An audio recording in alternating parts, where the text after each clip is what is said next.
What's up, everybody? Welcome back to the Toma Todito Show. And Canelo Alvarez is one step closer to successfully completing the goal that he set out to accomplish, and that was to unify the 168-pound division. He stops Billy Joe Saunders and has now called out Caleb Plant. What an event this was. This past Saturday night, what was scheduled to host approximately 60,000 people. By the time that the gates were open and tallied, over 73,000 people were present and witnessed Canelo Alvarez stop Billy Joe Saunders live from the Dallas Cowboys Stadium in Arlington, Texas. What an event. What a scene. I mean, even the walkouts are becoming these grand spectacles. The mariachis that walked out, Canelo Alvarez, a famous Mexican singer by the name of Pepe Aguilar, and now his children who are singing along his side. They put on a performance. Back in February, we saw J Balvin, who's a famous urban singer in Spanish music. He walked out Canelo. They're becoming these huge spectacles just to be able to walk out to the ring. It's a whole show, and Canelo delivers each time out. This is the third time that he's fought in the last 6 or so months, and he is successful once again. He has the WBA, WBC, and WBO super middleweight titles around his waist, alongside the Ring Magazine title, and now is headed straight for the IBF with Caleb Plant. Let's hope that fight happens. It looks like they're going to try to make that for September for the Mexican festivities, Mexican independence festivities, which usually happen the weekend of between September 14th, September 16th.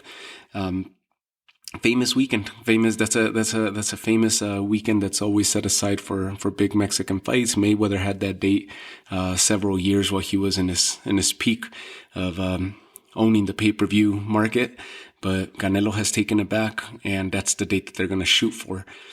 Amazing fight night. That is the undercard by far gained the most fans. I mean, it got the attention to the ring. The fights were okay. The fights were entertaining. It was good matchmaking overall on behalf of DAZN and Matchroom.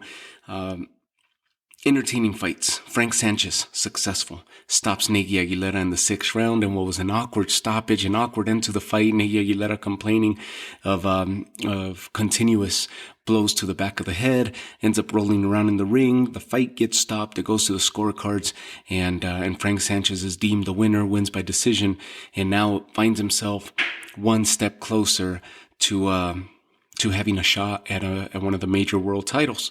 Frank Sanchez, very good Cuban boxer, good boxing for a heavyweight. He moves very well, good pedigree, and of course training with Eddie Reynoso and the Canelo team. Good showing on his behalf. Nagy Aguilera, a veteran. You would have thought that he would have dirtied the fight a little bit, that he would have muddied the waters and made a tough showing for Sanchez, at least expose some of the weaknesses. But he didn't have an answer for Frank Sanchez, didn't have much defense, didn't have much to offer. Easy night for Frank Sanchez, didn't come away marked up at all. So he's ready to get back in there within the next few months, and I'm looking forward to seeing what he's able to accomplish in a stacked heavyweight division. Of course, just a week removed from the big Andy Ruiz, Chris Arreola fight, which was so entertaining, and Joseph Parker with Chisora. So there's a lot of opponents that he could take on. You got the Joe Joyce of the world. You got Usyk. You got Povetkin still. Dillian White. Wilder, who still hasn't announced this comeback. Of course, Joshua Fury. That fight's still in limbo whether it's going to happen or not. But there's a lot of fighters out there. Daniel Dubois recovering from his injury late last year. So there's a lot of live guys. Luis Ortiz, let's not forget about King Kong. Luis Ortiz is still out there. But Frank Sanchez, he's coming up. He's looking good. And And I can't wait to see what he has to offer in the near future.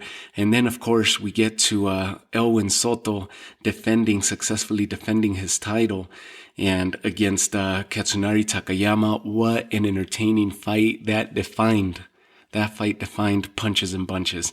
They went at each other. Good boxing on both sides.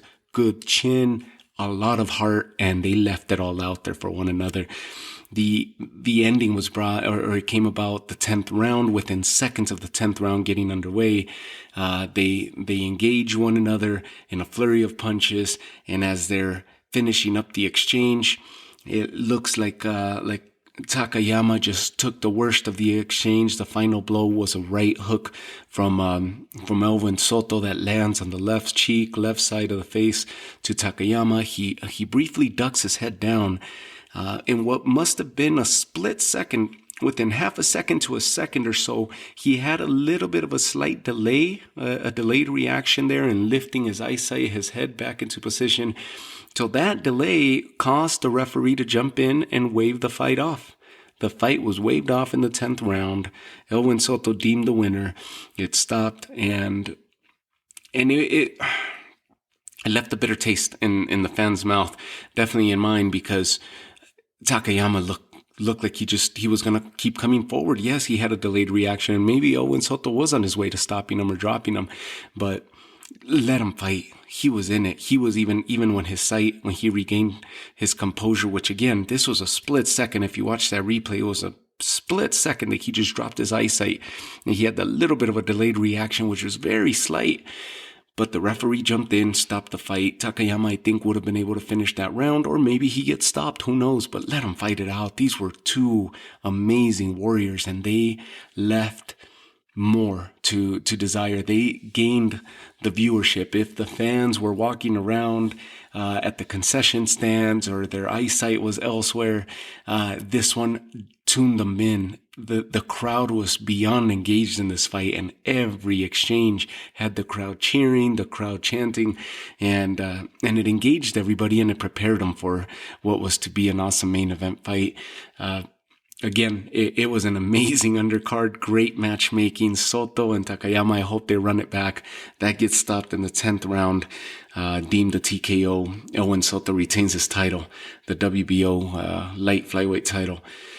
Then we get to the main event. Of course, like I mentioned, the walkouts, they get in there. A lot of drama that happened in the ring, or outside of the ring before they get in the ring, right? A lot of drama in the lead up to this fight. Billy Joe Saunders, of course, threatening to pull out of the fight. John Ryder supposedly was brought in to be a last-minute stand-in opponent against Canelo. That ended up getting swayed as if it was a fake news type reporting. And John Ryder said that he was planning on being there anyways, but he would be willing to step in, but he was planning on being there in Dallas anyways to begin promotion for his title shot at he has a shot coming up against up and coming David Morrell Jr. In late June, and he's going to be going for the interim version of the WBA championship in that same division. Of course, the main title, the WBA super middleweight title, belongs to Canelo Alvarez, the full version of it. He has a WBC, and now he collected the WBO, which he took in emphatic fashion. He stops Billy Joe Saunders. He connects a nasty uppercut towards the latter portion of the 8th round, fracturing what has now been reported as a fractured orbital bone.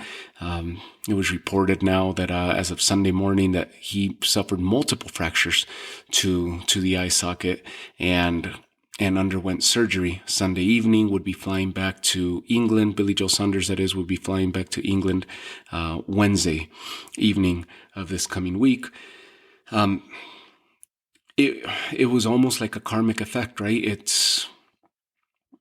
It was a hell of a punch. It was a good fight. I actually had Billy Joe Saunders ahead in the scorecards at the point that it came to an end. I saw Canelo starting to come back, but I mean, wow, what a it was a good performance. What I liked about it was that Billy Joe Saunders, like I mentioned in the preview show, to me, if he was to find success, or if he formulated some type of plan, it was for him to try to play it like Erislandy Lara did against Canelo years back. Again, Canelo's not the same Canelo that fought Erislandy Lara by no stretch of your imagination. He's a completely different fighter. He's a complete fighter now.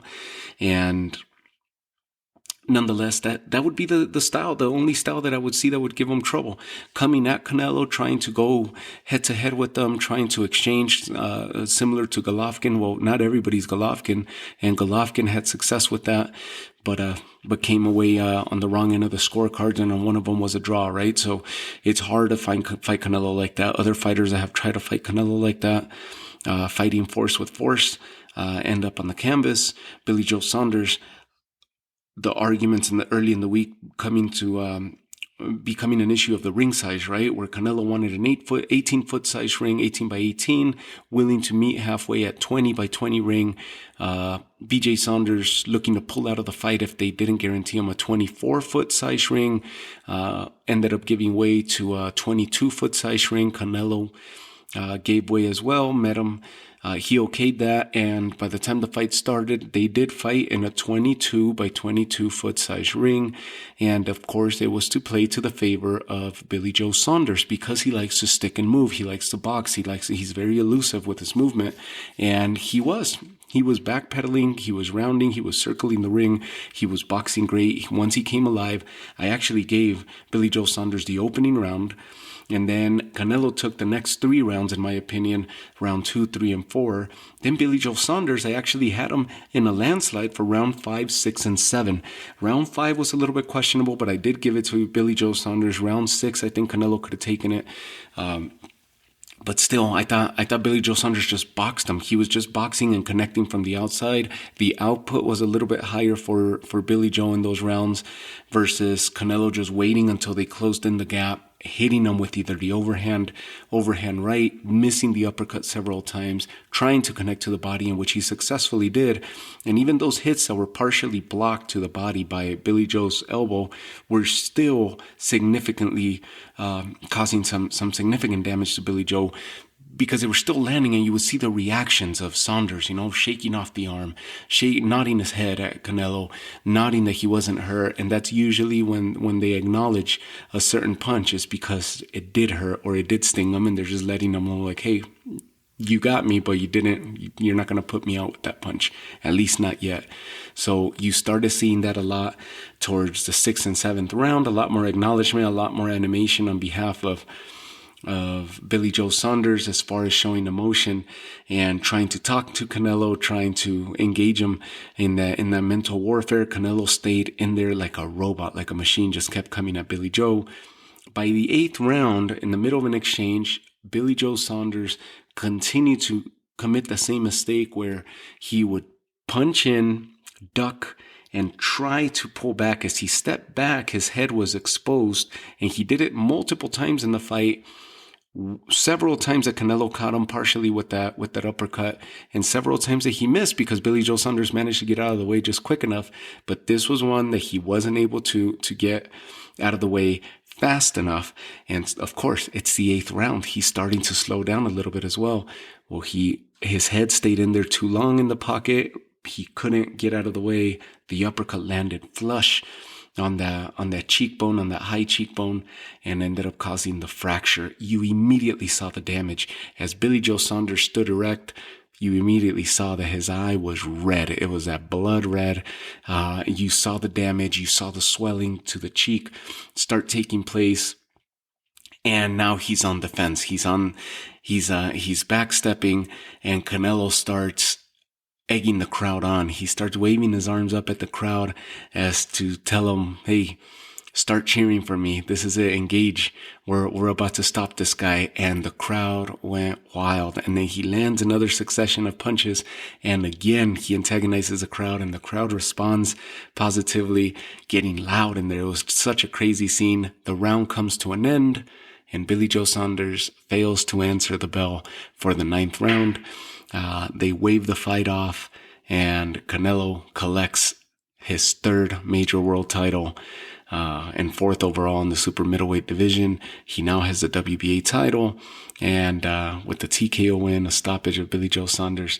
Why I say that is such a karmic effect.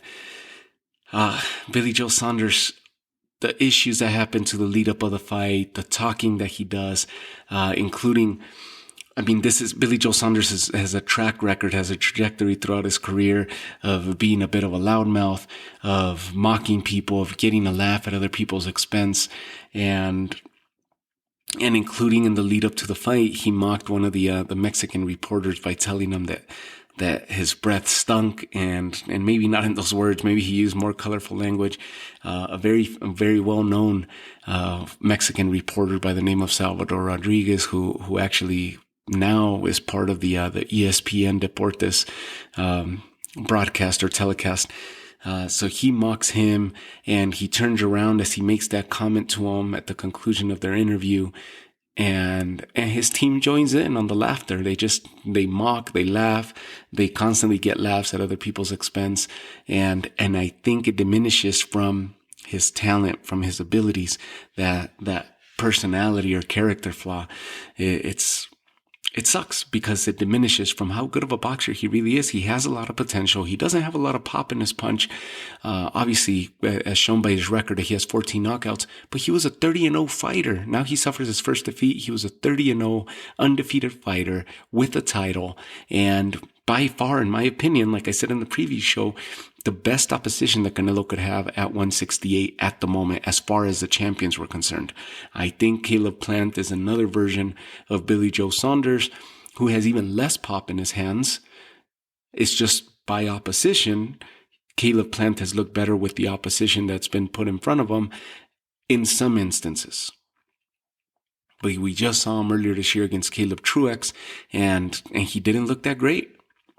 A tried and true veteran that Caleb Truex is, he's definitely in the back end of his, in the downslope of his career, and Caleb Plant should have sent the message. He should have stopped him. David Benavidez is doing it each time out, and he did it again against Ronald Ellis.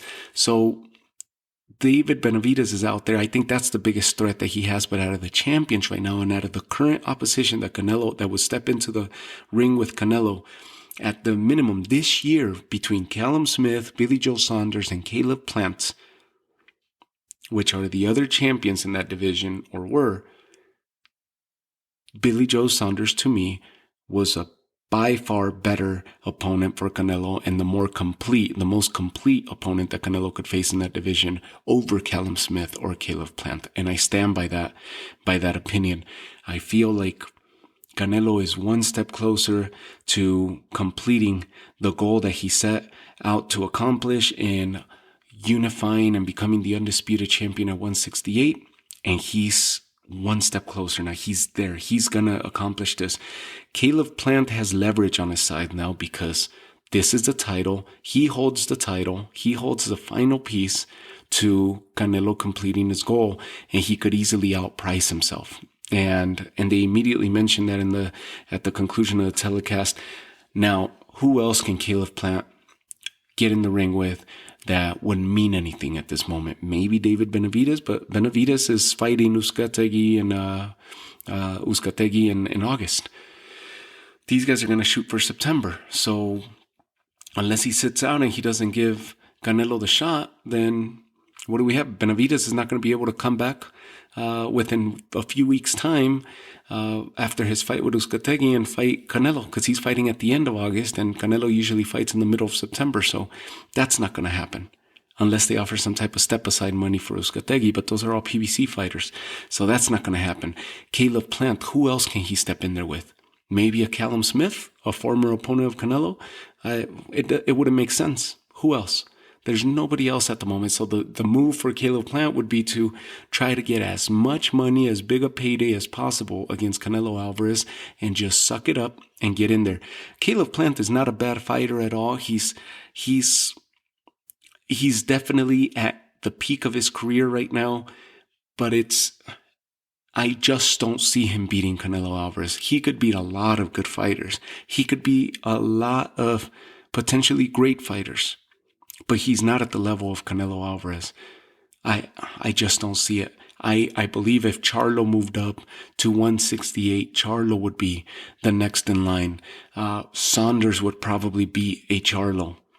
Caleb Plant, I don't think, could beat Jamal Charlo. If Danny Jacobs fights Caleb Plant, Danny Jacobs could beat Caleb Plant, in my opinion. Why that fight hasn't happened, I don't know. But if Caleb Plant is not going to fight Canelo, that's possibly one of the opponents that he could take on, Danny Jacobs, to at least be somewhat of a meaningful fight for him, where people would not criticize him for having dodged Canelo Alvarez and unifying this division. A Golovkin. Even though Golovkin is in the latter stages of his career, that would be a meaningful fight. But fighting anybody else would not be a meaningful fight for Caleb Plant at this moment. There's nobody else. There's nobody else that he could potentially fight right now that would mean anything. This is a fight to make, and he could very likely price himself out and not let that fight happen in September.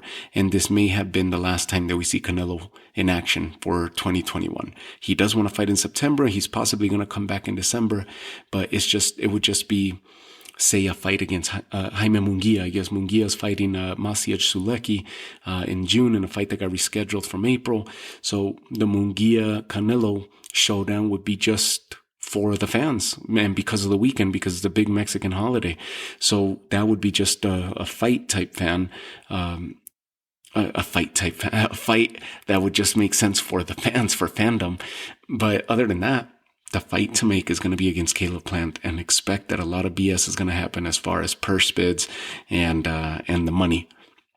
Similar to what we're seeing with Tyson and Joshua. Caleb Plant's not at that position of either Joshua or Fury, but he does have that title. The last piece that Canelo wants it. How bad do you want it? How bad do you want to pay me to get in the ring? How much are you willing to pay to get me in that ring with you? That's what the game is going to be from here on for the next couple months until they actually sign that fight. The venue will be another thing, right? They want to do it in Vegas. They're already talking about possibly doing it at the brand new Las Vegas Raiders, the another football stadium there that is bound to pack a lot of people as well. So the venue would be another big questionable thing, whether Caleb Plant feels like he should probably take it to the East Coast or do it in the West Coast. So the games are going to start as far as the bidding and the purses and the money. But Canelo Alvarez has cemented himself as the who's who in the 168 division. Caleb Plant stands in the way of him succeeding and accomplishing his goal that he set out to make a reality.